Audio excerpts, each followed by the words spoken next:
আসসালামু আলাইকুম। ওয়ালাইকুম সালাম।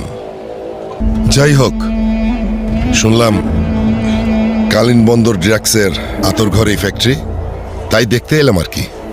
কি বলছেন স্যার? কে বলেছে আপনাকে? এখানে তো ইমানদারির সাথে ব্যবসা হয়। তাই ইমানদারির সাথে কি কি ব্যবসা হয়? এই তো দেখতেই তো পাচ্ছেন স্যার। যাই হোক, 2 দিনের মধ্যে এসব ধান্দা বন্ধ করেন। Last warning. এখানে আমাদের বোঝার মতো আর কিছু বাকি নেই। হয়তো আপনি নতুন, তাই আপনার বুঝতে একটু সময় লাগতে পারে। এই কালীন বন্দরের প্রত্যেকটা কোণে কোণে ধান্দা চলে, কিন্তু প্রমাণ মেলে না।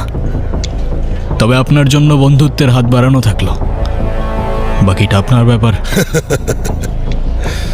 শত্রুর সাথে তো আমি বন্ধুত্ব করি না। প্রমাণ সেটা ওই মাটি খুঁড়ে বের করব।